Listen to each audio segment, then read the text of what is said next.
Welcome to my YouTube channel fine touch biology. Guys, previous lecture में हमने alimentary canal के बारे में देखा था। उसी एलिमेंट्री कैनाल के लेक्चर से मैंने एक छोटे से पोर्शन को रोक रखा था और वो छोटा सा जो पोर्शन था वो है ओरल कैविटी। ओरल कैविटी, ये जो ओरल कैविटी है ये माउथ और फायरिंग्स के बीच का एरिया होता है।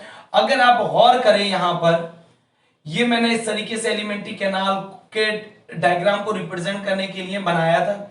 इस पोर्शन को मैंने कहा था माउथ और इस पोर्शन को मैंने कहा था फेरिंग्स।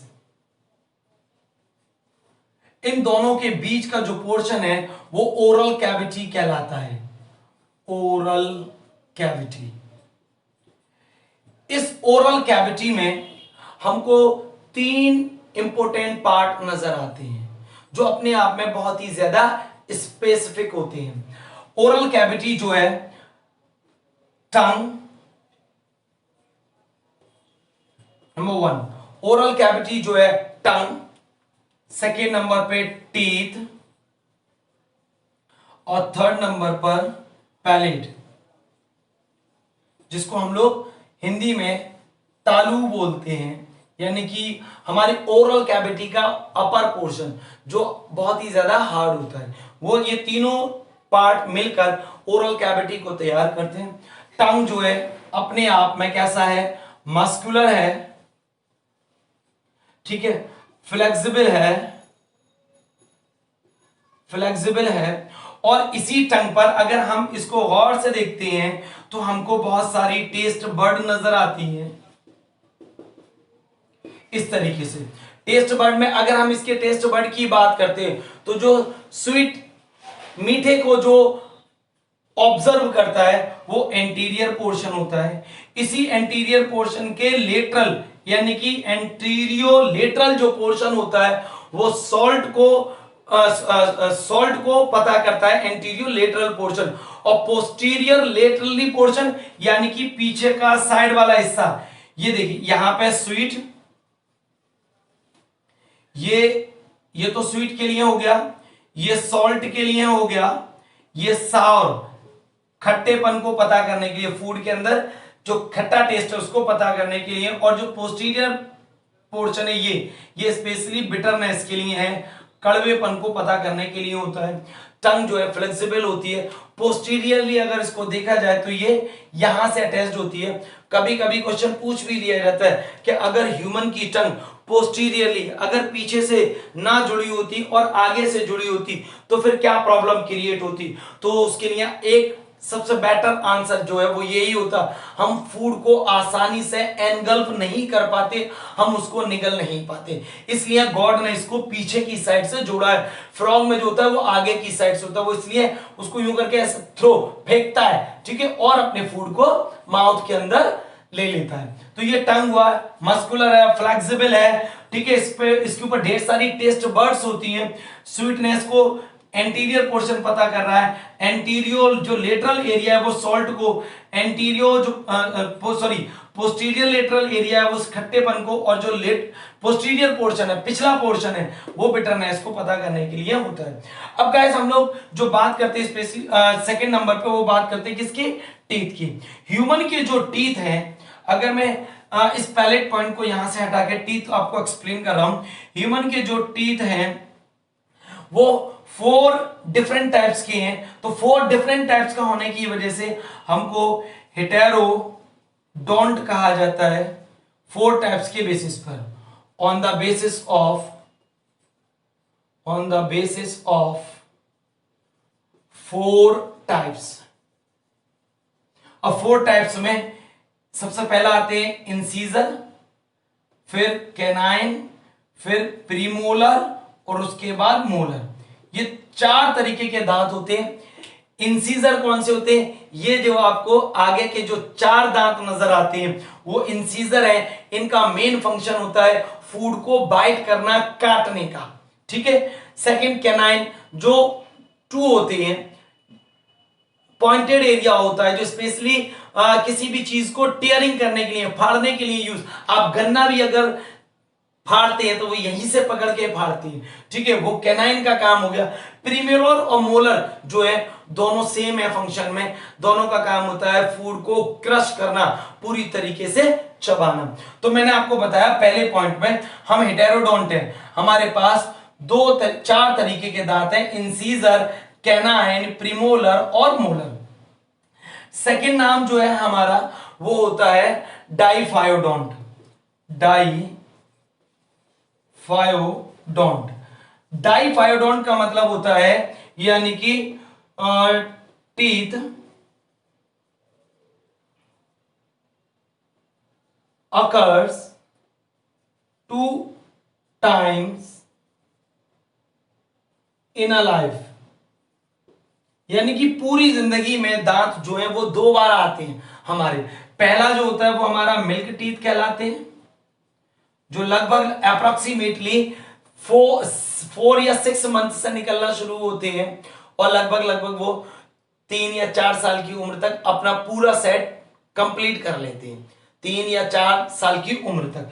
मिल्क टीथ का जो हमारे अंदर फॉर्मूला होता है वो होता है 2120 upon 2120 multiple by 2 is equal to 20।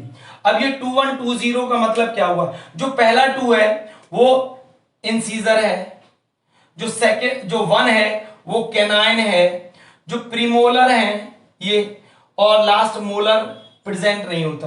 तो मैंने जो ह्यूमन का अगर आप देखें, ह्यूमन की जो टीथ है वो जॉ में लगे हुए होते हैं, ठीक है, और जो जॉ में लगे हुए हैं, तो अगर हम इसको इस तरीके से 2 पार्ट्स में डिवाइड कर लें तो ये एक आधे पोर्शन का सेट बताया गया है कि शुरुआत में 2 इंसीजर लगे हुए हैं, एक नुकीला कैनाइन लगा हुआ है, फिर एक मोलर, फिर एक मोलर, तो कुल मिला के 5 दांत हुए इतने पोर्शन में, 1 2 3 4 5 हो गए, ठीक है। और मोलर होते नहीं है बच्चे में, जो चाइल्ड होता है उसमें नहीं होते मोलर। तो 5 इस साइड के, 5 इस साइड के, कितने हुए 10। तो मान लीजिए लोअर जॉ में जो है 10 हो गए, और फिर 10 ही कहां होंगे, ऊपर वाले एरिया में। तो जो ऊपर वाले एरिया के 10 है, तो कुल मिला के कितना हो गया 20, ठीक है। सेकंड होते हैं हमारे परमानेंट टीथ। ये वो टीथ हैं जो मिल्क टीथ के जाने के बाद आते हैं। मिल्क टीथ को गाइस एक नाम और दिया जाता है डेसिडुअस, यानी कि झड़ने वाले दांत, जो झड़ जाते हैं, ठीक है। ये परमानेंट टीथ भी हटते हैं लेकिन उतनी जल्दी नहीं जितनी जल्दी मिल्क टीथ, ठीक है। इनका फॉर्मूला होता है 2123 upon 2123 multiple by 2 is equal to 32।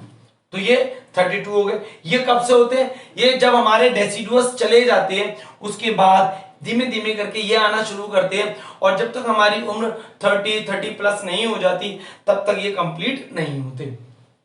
तो ये परमानेंट टीथ का फॉर्मूला है 2123। यहां पर हमारे पास मोलर बढ़ चुके हैं, प्रीमोलर और मोलर दोनों ही इंक्रीज कर चुके हैं, ठीक है। तो अगर हम यहाँ पे अगर 3 मोलर बढ़ा देते हैं तो अब हमारे पास एक साइड में इतने पोर्शन में 8 टीथ हो गए, 1 2 3 4 5 6 7 8। अब 8 यहां लगे होंगे तो एक हमारे लोअर जॉ में कितने हो गए 16। इसी तरीके से हमारे अपर जॉ में भी कितने होते हैं 16 टीथ होते हैं। और जो स्पेशली जो टोटल जो सेट है वो हमारा कितने का हो जाता है 32 का।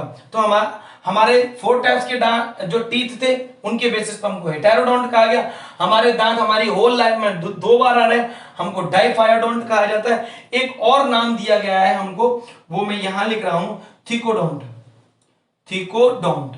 यानी कि इसका मतलब जो होता है वो ये होता है कि हमारे जो दांत हैं वो गम के अंदर, मसूड़े के अंदर धसे हुए होते हैं, और मसूड़े के अंदर धसे हुए होने की वजह से हमको थिकोडोंट भी नाम दिया गया। तो हमको 3 नाम मिले हैं, हेटेरोडोंट, डाइफायोडोंट और थिकोडोंट। यानी जिसका मतलब हुआ टीथ एम्बेडेड इन गम्स, यानी हमारे दांत जो हैं मसूड़ों के अंदर कैसे धसे हुए हैं। तो एम्बेडेड है, धसे हुए होते हैं हमारे दांत। तो ये हमारे टीथ वाला जो पोर्शन था वो कंप्लीट हुआ। अब दांतों का जो काम है वो क्या है, फूड को क्रश करना, उनको मैकेनिकल प्रोसेस के थ्रू पूरी तरीके से क्रश कर देना।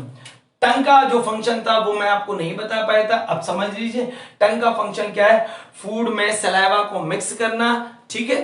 और जो हम बोल रहे हैं तो हमारे जो वर्ड्स निकल रहे हैं यानी कि जिसे हम बोलते हैं प्रोनाउंसिएशन, ये स्पेशली हमको एज अ फोनेशन में मदद कर रहा है, हमारे अल्फाजों को बनाने में मदद करती है टंग, फूड को सोलिंग करने में, निगलने में भी मदद कर रही है और मैस्टिकेशन में भी मदद कर रही है, यानी कि इधर से उधर फूड को ओरल कैविटी में पलटती रहती है, जिससे क्या होता है कि वो सलाइवा में मिक्स हो जाता है। टीथ का काम मैंने आपको बता ही दिया। अब लास्ट हमारा इसका जो थर्ड पॉइंट था वो मैं यहां लिख देता हूं। थर्ड पॉइंट हमारा पैलेट होता है, जिसको हम तालू कहते हैं।